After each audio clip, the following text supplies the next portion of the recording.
The top floor of the Grand Shilla Sol smelled like old money and quiet judgment. Ethel Mensa walked in alone. Taehyun was running late. She'd handled worse. The hostess led her toward the main table and Ethel scanned ahead out of habit, then stopped. Her name card was gone. And sitting in the space that should have been hers, draped in silver silk like she'd been placed there specifically, was a woman who looked up slowly. As if she'd been waiting all evening for exactly this. Oh. Soft. Musical. That seat's occupied. No, Ethel looked at the chair, then back at her. It was reassigned.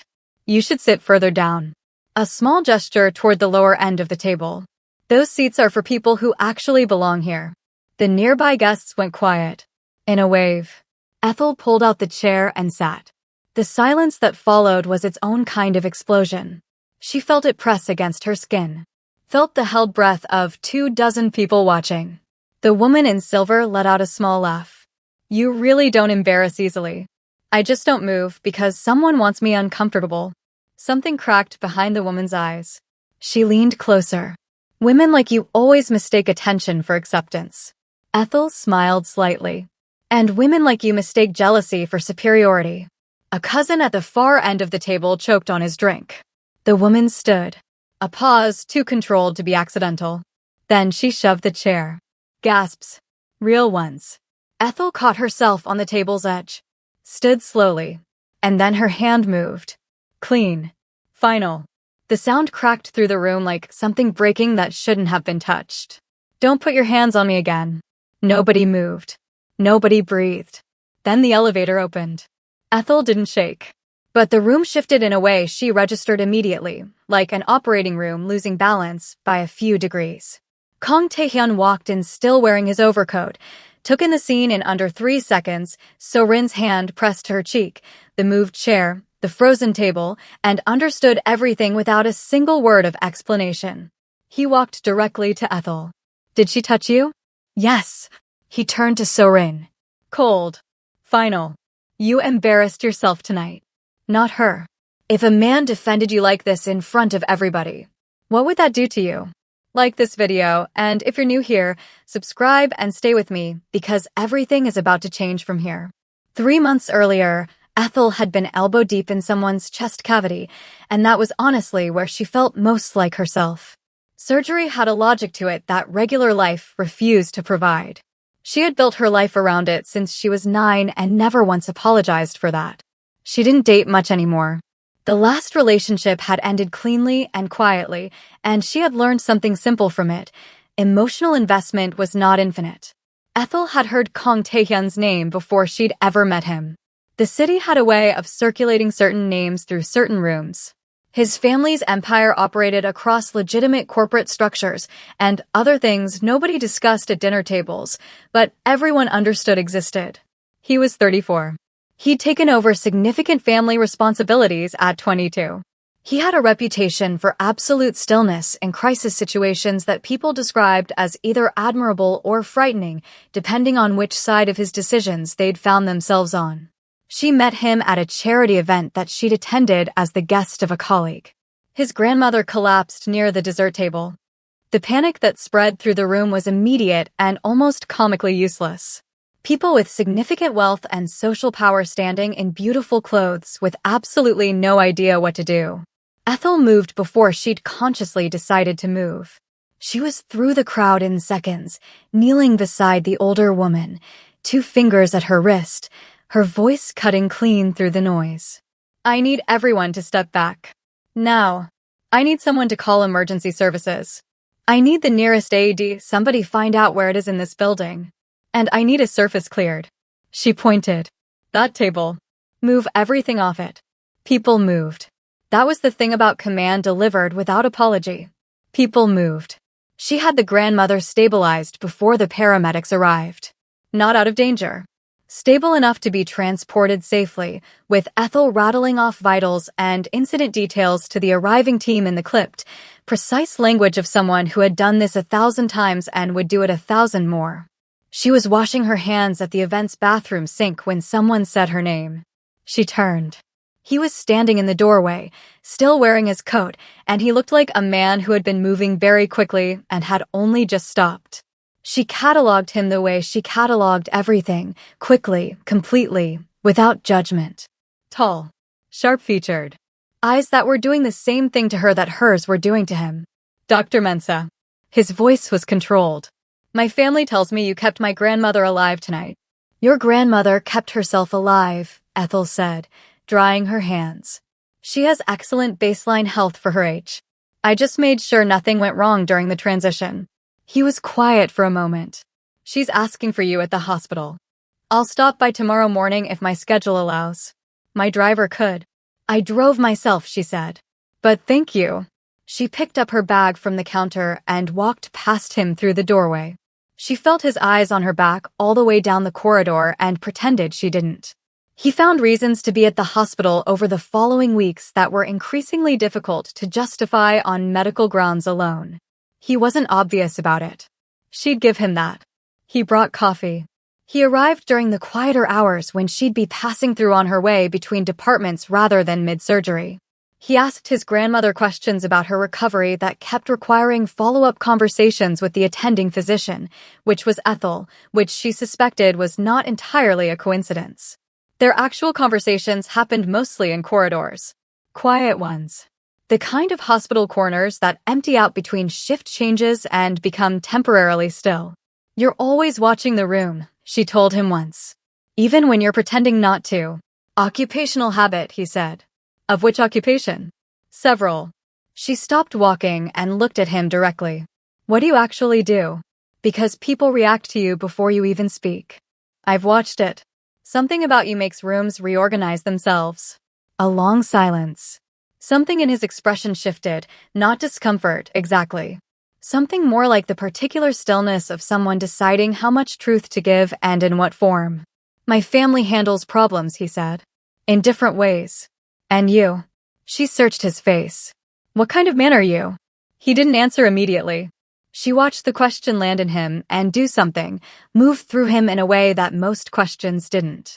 No one's asked me that in a long time, he said quietly. I'm asking it now. I'm still figuring that out, he said. She didn't respond immediately. That answer stayed with her longer than she expected. She started looking forward to the corridor conversations. She refused to examine that fact too closely.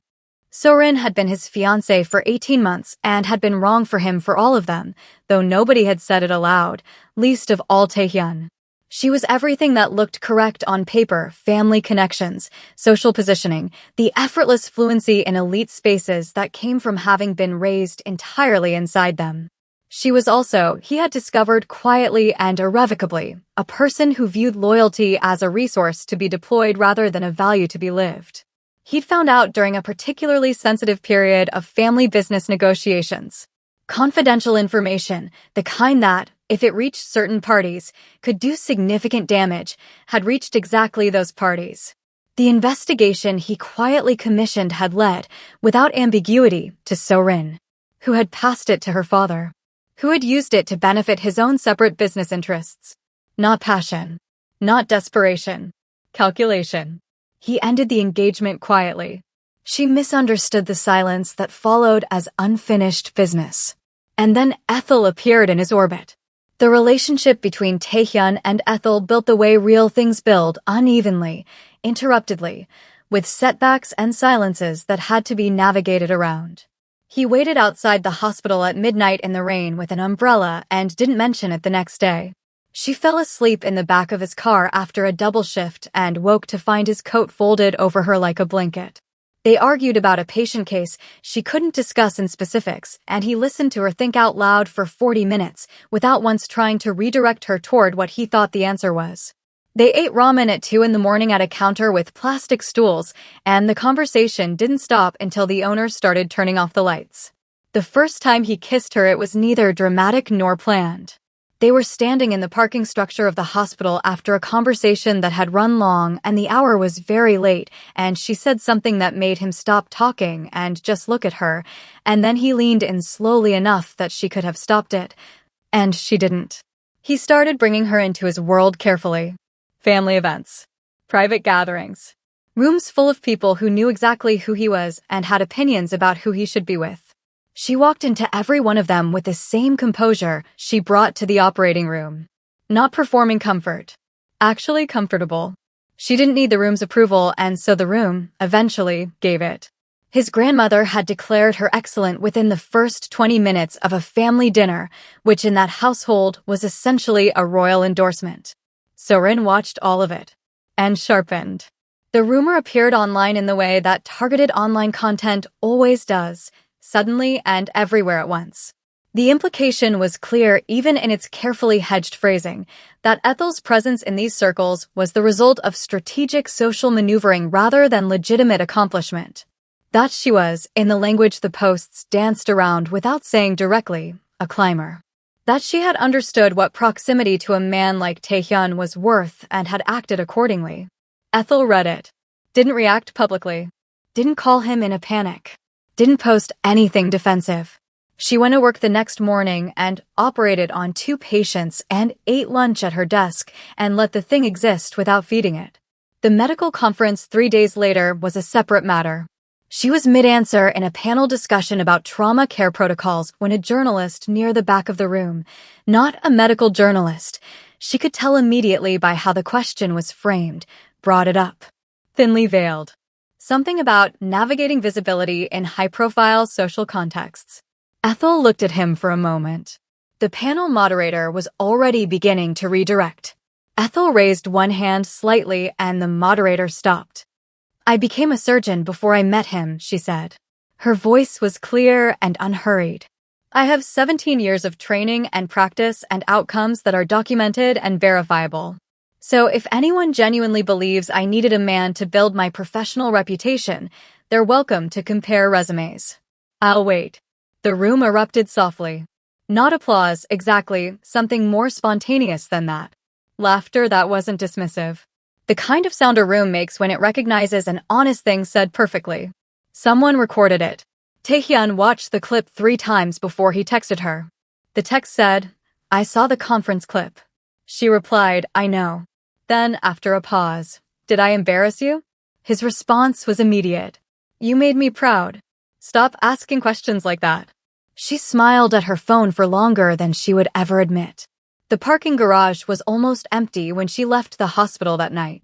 The shift had been brutal in the specific way that only trauma surgery can be brutal, not one catastrophic case, but 5 consecutive demanding ones, each requiring full concentration, the last running 3 hours longer than projected.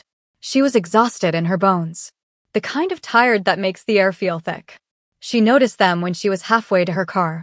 2 men, moving at the same pace she was moving. Matching her without appearing to. She kept walking. Assessed without turning her head. Posture. Hands. The way they were tracking her position rather than moving toward a specific destination. She'd been a woman alone in enough late-night spaces to know when something was wrong, and this was wrong. Pretty doctors shouldn't be walking around alone. She stopped. Turned. They were closer than she'd estimated. One of them was smiling. What they didn't know, what almost nobody knew, was that Ethel had started training in combat during medical school, after an assault incident in her 2nd year that had left her with a hairline fracture in her wrist and a very clear understanding of her own vulnerability in a world that sometimes treated competent women as targets. She'd trained seriously, consistently, for years afterward. Not because she wanted to hurt people. Because she never again wanted to be the person standing there with no options. The first man reached for her arm. She moved into him instead of away, wrong decision in his logic, correct decision in hers. She heard the impact. His nose broke. He dropped. The second man came in fast, and she stepped to the side and brought her knee up sharp and hard into the side of his, catching the joint from an angle that sent him crashing sideways into a concrete pillar. She had her pepper spray out of her bag before he'd finished falling. When he tried to get back up, she used it. He screamed. Car alarms started blaring from the impact and the noise. She took 3 steps back. Steadied her breathing. Both men were on the ground. She dialed security while she watched them, her voice completely calm as she reported her location and described what had happened. She called Taehyun after. He didn't say much on the phone.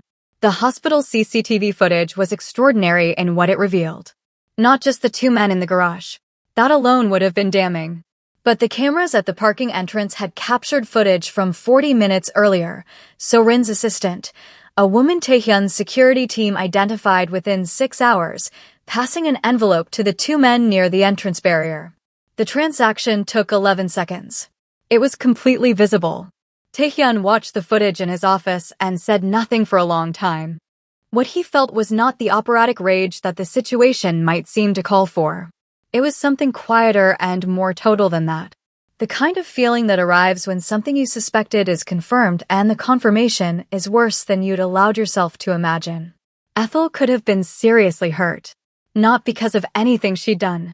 Because someone who resented her existence had decided to pay for consequences. He made 4 calls. Unhurried. Methodical. The first was to the police. The full footage was transferred. He provided the assistant's identification and the connection to So-rin. He made clear he was pursuing this through every available legal channel and that he expected nothing to be buried. The second was to his own lawyers. The third was to his family's financial management, with specific instructions regarding So-rin's father's business interests and where the family's institutional support for those interests stood going forward. The fourth was to the families whose social and business cooperation kept So-rin's positioning intact. He didn't threaten. He stated facts. The facts were sufficient. So-rin's assistant was arrested within 48 hours. So-rin was brought in for questioning the following morning. The charge was conspiracy to commit assault, with intimidation attached. She sat across from investigators in a room that had none of the soft lighting and controlled atmospheres she was accustomed to, and the world she had spent her entire life building access to began to close its doors. He met with So-rin privately before the legal process consumed the space for it. Not because she deserved the conversation. Because he needed to give it. She came into the room already calculating. He could see it in her, the search for the angle, the approach, the version of this conversation she could control. He gave her nothing to work with. He sat very still, hands flat on the table, and waited until she'd run out of things to say. I always knew, he said. About the information you leaked during our engagement. Every detail. I commissioned an investigation. The results were unambiguous. She went completely still. I buried it to protect your family from what it would have meant if that information became public. He held her gaze. And you spent the last 3 months trying to destroy the person I intend to build my future with. Taehyun, I'm not angry, he said. Which was true. Anger would have required caring about her, and he'd finished caring about her a long time ago. I want you to understand something clearly. He leaned forward slightly. Ethel walks into rooms and makes people better. That's what I've watched her do. You walk into them looking for someone to diminish. That's the difference. That's always been the difference. She cried. He watched it happen and felt nothing except a distant exhaustion. He stood up, buttoned his jacket, and left. So-rin asked to see Ethel once, weeks later, through a mutual channel. Ethel agreed with conditions, neutral location, 1 hour, no theatrics.